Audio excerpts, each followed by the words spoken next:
ஞானத்தோட கடமையை சேர்த்து, அதாவது கடமைகளை ஒரு ஞானத்தோடு செஞ்சோன்னு சொன்னால், புத்தியோடு செஞ்சோன்னு சொன்னால், அதுலேயும் பற்று இல்லாமல் செஞ்சோன்னு சொன்னால், அது ஞான கர்ம சந்நியாச யோகம் அப்படின்னு சொல்கிறார்.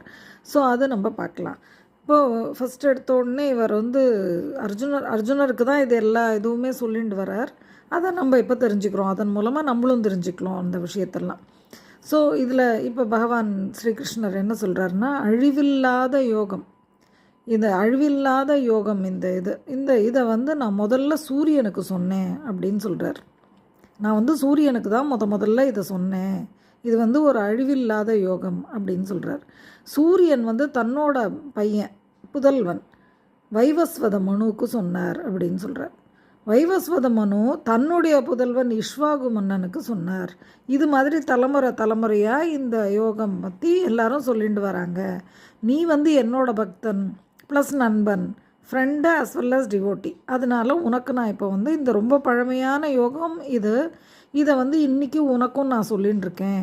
இது ரொம்ப சிறந்தது, ரகசியமானது, மறைச்சி காப்பாற்றப்பட வேண்டியது, என்றைக்கும் மறைச்சி வச்சுருக்கணும் அப்படின்னு சொல்கிறார். ஏன் இந்த மாதிரி சில விஷயங்கள்லாம் பார்த்திங்கன்னா சிறந்தது, ரகசியமானது, மறைத்து காப்பாற்றப்பட வேண்டியது அப்படின்னு சொல்லுவாள். அது நிறைய ஸ்லோகங்களில் கூட வரும் அந்த மாதிரி சாஸ்திரநாமத்தில். அங்கெல்லாம் இது எதனாலன்னா, இதை இவ்வளோ அழகான விஷயம் இருக்குது, இதை பாசிட்டிவாக எடுத்து போகும்போது தே வில் பி இந்த டாப் அது. ஆனால் இப்போ சில பேர் இதை ஆர்கியூ பண்ணி இது பண்ணி அது பண்ணி அதை ப்ராப்பராக ஃபாலோ பண்ணுறவனையும் சேர்த்து கீழே தள்ளும்போது அது லோகத்துக்கே ஒரு ப்ராப்ளம் ஆகிடும். ஸோ அந்த மாதிரி அதே மாதிரி மிஸ்கைட் பண்ணுறவங்க இந்த மாதிரிலாம் இருந்தாங்கன்னா அவங்கக்கிட்டலாம் போய் நம்ம இதை சொல்லக்கூடாது. அதே மாதிரி பழித்து பேசுவாங்கன்னா அதை கடவுளையே பழிக்க விடுறோம் இல்லையா? நமக்குள்ளேயும் கடவுள் இருக்கார், அப்போ நம்மளையும் சேர்த்து தான் பழிக்க வைக்கிறோம்.